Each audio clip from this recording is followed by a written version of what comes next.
Hello everybody, welcome to Ageless Rock. This is a channel for megalithic fans with a megalithic lens. Today we are going to check out a mind-boggling stretch of bedrock temples in India. It is at Ellora caves at Aurangabad district of Maharashtra state. Somewhere on this planet marked with letter X, there was an event that happened and left a great monument. Although it is as awesome as any famous sites in the world, it is unfortunately relatively unknown to people outside of India. There are 6 dynasties that could have been responsible for this magnificent creation.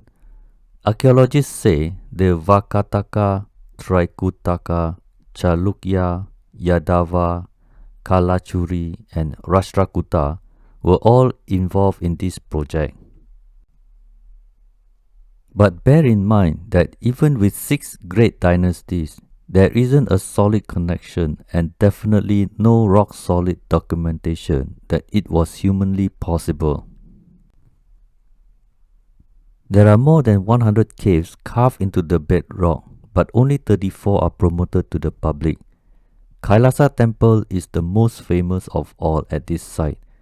In my opinion, Kailasa Temple should be as famous as Pyramids of Giza.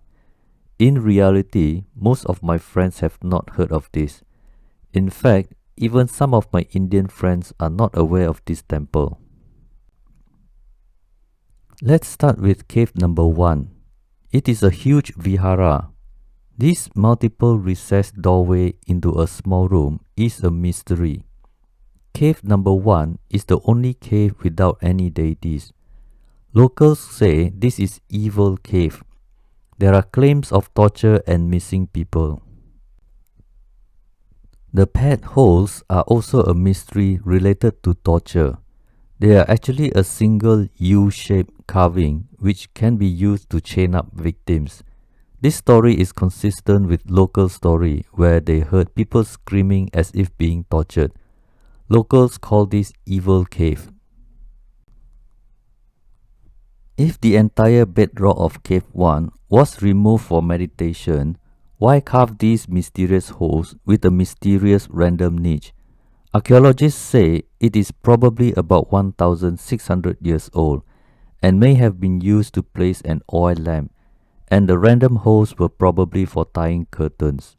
I find that logic easy to disagree. Cave 2 is just next to Cave 1. It is not impressive on the outside. It looks like a normal house if not for the rock-cut view.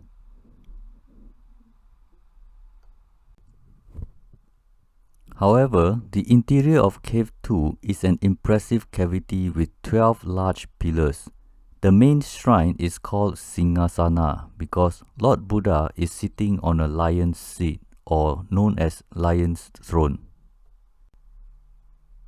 From the outside, it looks like a house, but you need to look closer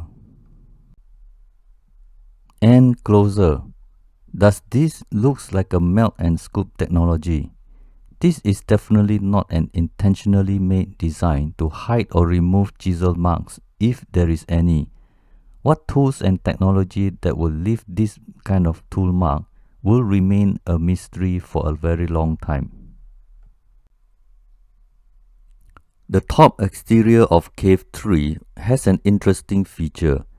It looks like the surface layer is exposed for too long and is not nice, so it was removed to make the front looks better before work can begin. Imagine the bark of a tree that needs to be removed to get the inner layer.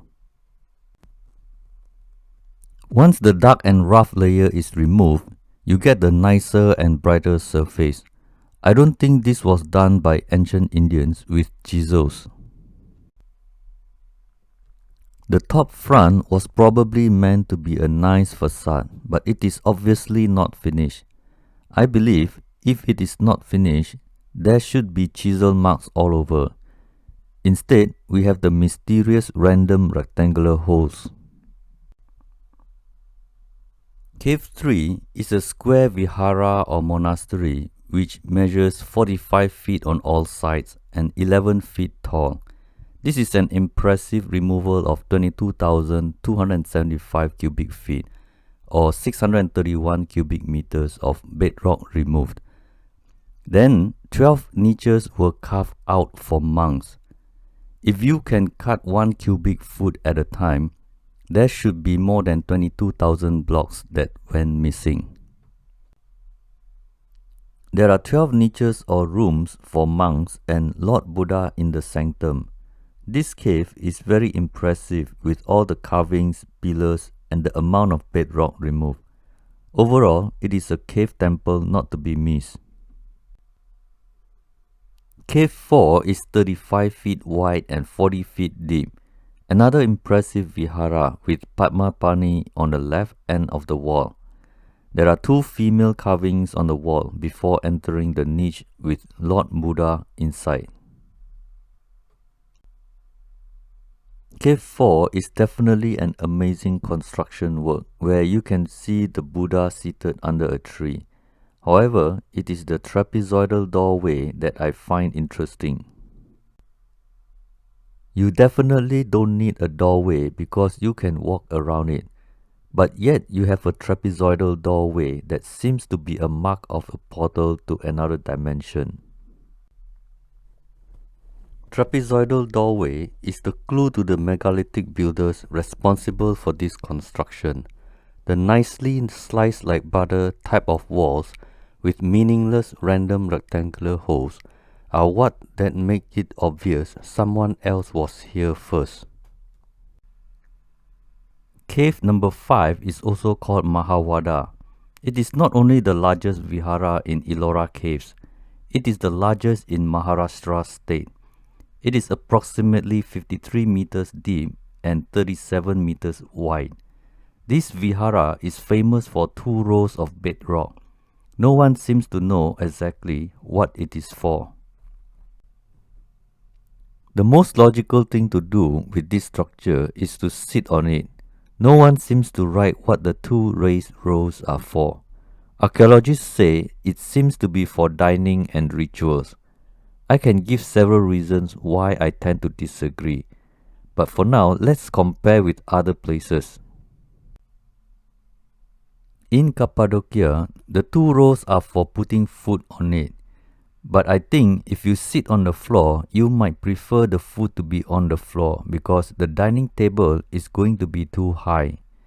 In Daringkuyu, the 2 rows will be a bench of a church.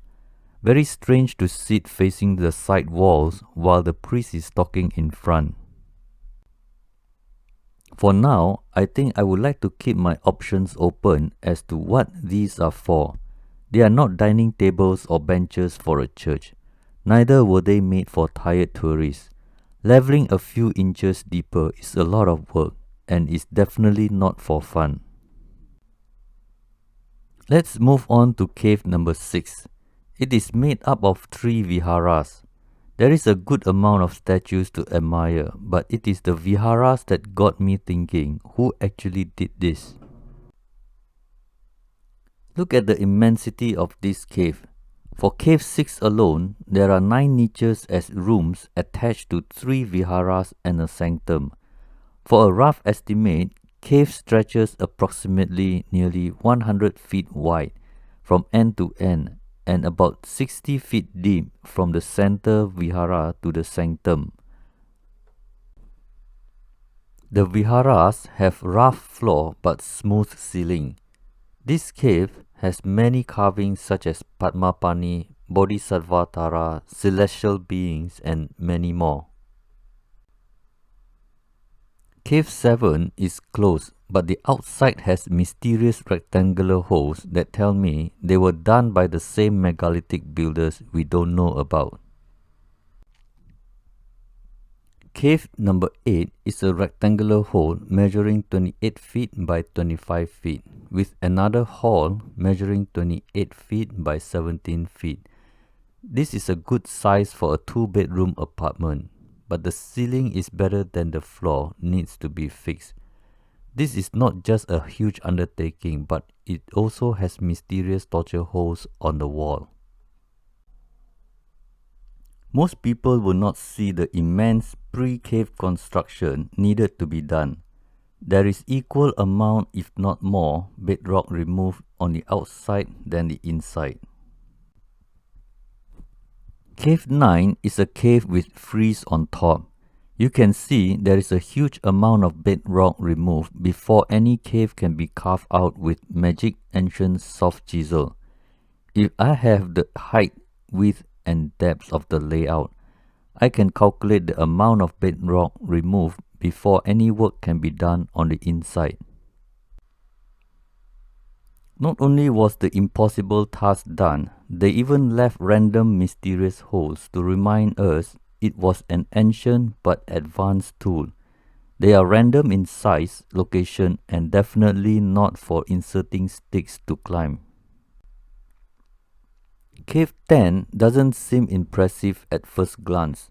It is a facade that will catch your attention, but if you can see a triangular block of bedrock removed prior to creating a two-story cave temple, you will be blown away. What is even more impressive is that this cave is 85 feet deep.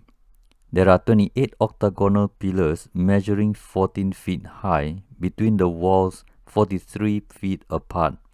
The engineering complexity of this cave is unreal. So this cave is named after Vishvakarma, who is a craftsman deity. He is credited for impressive megalithic construction all over India. The main attraction inside is the 27 feet tall Chatya with a stupa on top and a Buddha in preaching position. Who created Cave 10 remains a mystery, but I am sure they left a tool mark that is distinctly from a megalithic culture. The gear track marks can be found around the world. Hindus credit this to a deity rather than a human. Well, I hope these 10 caves will give you an idea of Ellora caves, and I will explore more in the next presentation. See you in the next video and have a wonderful day. This is Bernie Ong signing out. Acha, Jatehen, goodbye.